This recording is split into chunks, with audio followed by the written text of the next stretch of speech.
Hello viewers, welcome to Ramu சமையல். இன்றைக்கி நம்ம சமையலை பார்க்க போகிறது ஒரு யூஸ்ஃபுல்லான ஷேரிங் தான் உங்கள் கூட பண்ண போகிறேன்.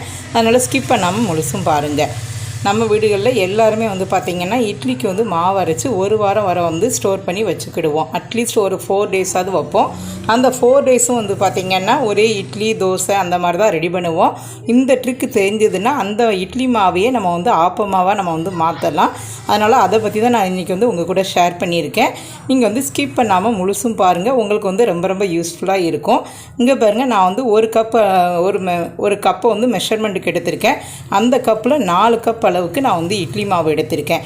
இது முதல் நாள் இட்லி அவிச்சிட்டு மீதி இருந்த மாவு தான்.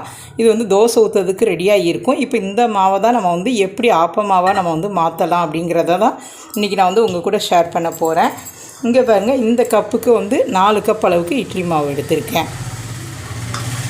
இப்போ இந்த ஸ்டேஜில் நம்ம நார்மலாக பச்சரிசி மாவு அதிகமாக ஆட் பண்ணி, பச்சரிசி தான் அதிகமாக ஆட் பண்ணி அரைப்பாங்க ஆப்பமாவுக்கு. இப்போ நம்ம அதையே பார்த்திங்கன்னா பச்சரிசி மாவு நம்ம இது கூட ஆட் பண்ண போகிறோம். 4 கப்பு இட்லி மாவுக்கு ஒரே 1 கப் அளவுக்கு பச்சரிசி மாவு ஆட் பண்ணுங்கள். இது கடையில் வாங்கின மாவு தான். நீங்கள் வீட்டில் இருந்த மாவாக இருந்தால் கூட நீங்கள் யூஸ் பண்ணிக்கிடலாம். இப்போ பார்த்திங்கன்னா இதில் ஒரே ஒரு சிட்டிகை ஒரு 1/4 டீஸ்பூன் உப்பு ஆட் பண்ணிடலாம். ஏற்கனவே இட்லி மாவில் உப்பு இருக்கும். இப்போ நம்ம பச்சரிசி மாவுக்காக மட்டுமே உப்பு ஆட் பண்ணுதோம். அப்புறம் பார்த்திங்கன்னா இதில் ஒரு 2 டீஸ்பூன் அளவுக்கு நான் சுகர் எடுத்து வச்சுருக்கேன். இதை இதில் ஆட் பண்ணிடலாம். ஏன் இது ஆட் பண்ணுதோன்னு பார்த்திங்கன்னா, நம்ம அந்த ஆப்பம் நல்லா கொஞ்சம் ப்ரௌன் கலரில் வர்றதுக்கு இந்த சுகர் ஆட் பண்ணுறது ரொம்ப யூஸ்ஃபுல்லாக இருக்கும். இப்போ இதில் பார்த்திங்கன்னா நீங்கள் தேங்காய் தண்ணி இருந்ததுன்னா அது விட்டு மிக்ஸ் பண்ணலாம். இல்லையா நம்ம எப்படியும் ஆப்பம் சாப்பிட்றதுக்கு தேங்காய் பால் எடுப்போம். அதில் தேங்காய் பாலை எடுத்துகிட்டு இந்த மாவு கூட மிக்ஸ் பண்ணுங்க. அப்படின்னா ஆப்பம் நல்லா வெள்ளையாகவும் இருக்கும், சாப்பிட்றதுக்கு ரொம்ப ரொம்ப டேஸ்ட்டாக இருக்கும். அப்படியே ஆப்பம் நல்லா பஞ்சு போல் நமக்கு கிடைக்கும். இங்கே பாருங்கள், இப்போ இதில் கொஞ்சமாக ஊற்றிட்டு நம்ம மிக்ஸ் பண்ணி பார்த்துக்கிடலாம். நம்ம நார்மலாக தோசை மாவை விட ஆப்ப மாவு கொஞ்சம் லிக்விடான கன்சிஸ்டன்சிக்கு தான் இருக்கணும். இங்கே பாருங்கள், இன்னும் நமக்கு நல்லாவே தேவைப்படுது. இப்போ இதில் நான் இன்னமும் தேங்காய் பால் எடுத்து வச்சுருக்கேன். இதையும் இதில் ஆட் பண்ணிடலாம். ஒருவேளை உங்களுக்கு நீங்கள் தேங்காய் பால் எடுக்கலை, நீங்கள் குருமா அந்த மாதிரி தான் சைடிஷ் செய்ய போகிறீங்கன்னா நம்ம தேங்காய் தண்ணியை ஆட் பண்ணிக்கோங்க. தேங்காய் தண்ணி ஆட் பண்ணிவிட்டு அதுக்கு நார்மலாக உள்ள வாட்டர் கூட ஆட் பண்ணிக்கலாம்.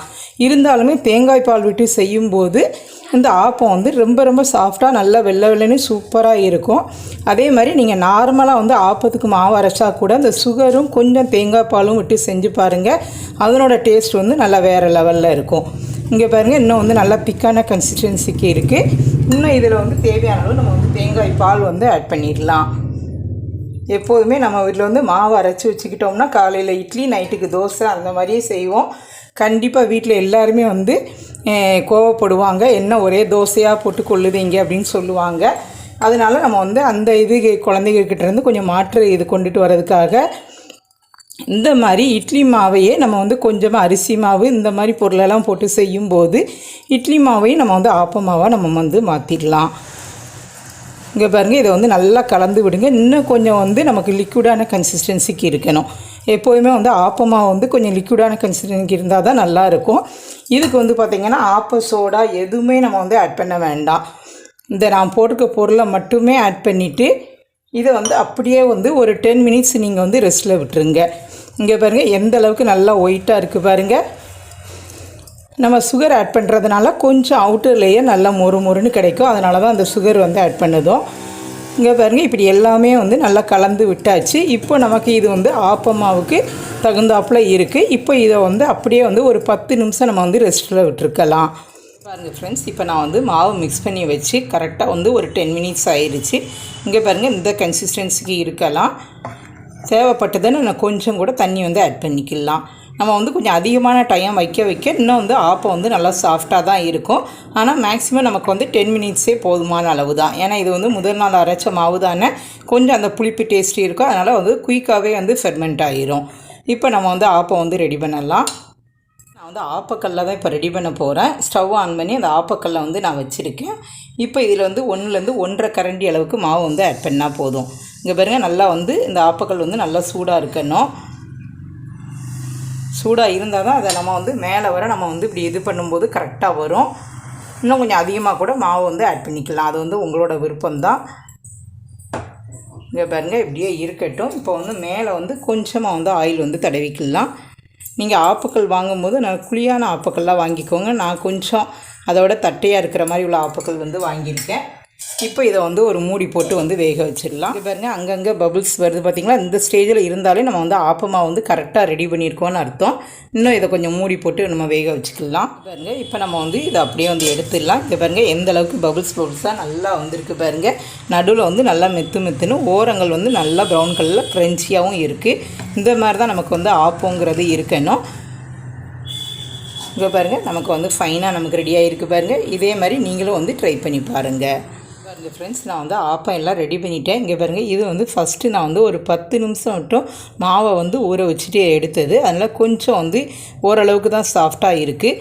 இது வந்து பார்த்திங்கன்னா நம்ம வந்து தோசைக்கல்லை வந்து ரெடி பண்ணது. இங்கே பாருங்கள் இதுவுமே வந்து பார்க்குறதுக்கு நல்லா இருக்குது. இங்கே பாருங்கள் நல்லா வந்து தொட்டு பார்த்தா நல்லா சாஃப்டாகவே இருக்குது. இது மாதிரி நீங்கள் வந்து ரெடி பண்ணலாம். இது வந்து பார்த்திங்கன்னா ஒரு அரை மணி நேரமாக மாவை வந்து ஊற வச்சு எடுத்துகிட்டு வந்திருக்கேன். இந்த பாருங்கள் இந்த அளவுக்கு இது வந்து இன்னும் கொஞ்சம் நல்லா சாஃப்டாகவே இருக்குது. அதனால் எப்போதும் மாதிரி இட்லி மாவு வச்சு தோசை மட்டுமே ரெடி பண்ணாமல் இந்த ட்ரிக்கை ஃபாலோ பண்ணி நீங்கள் வந்து ஆப்பமும் செஞ்சு கொடுங்க. இந்த பாருங்கள் நல்லா சாஃப்டாக வெளியில் வந்து நல்லா மொறுன்னு, பின்னாடி லேயர் வந்து பார்த்திங்கன்னா நல்லா வந்து கொஞ்சம் ப்ரௌன் கலரில் இருக்குது. இதே மாதிரி நீங்களும் வந்து ட்ரை பண்ணி பாருங்கள். வியூவர்ஸ், இந்த ரெசிபியை நீங்கள் ரொம்ப என்ஜாய் பண்ணியிருப்பீங்கன்னு நினைக்கிறேன். உங்களுக்கு இந்த வீடியோ பிடிச்சிருக்குன்னா லைக் பண்ணுங்கள், ஷேர் பண்ணுங்கள். மறக்காமல் ராமு சமையலுக்கு சப்ஸ்கிரைப் பண்ணிவிட்டு பக்கத்தில் இருக்க பெல் ஐக்கானை கிளிக் பண்ணிடுங்க. Okay viewers, thank you.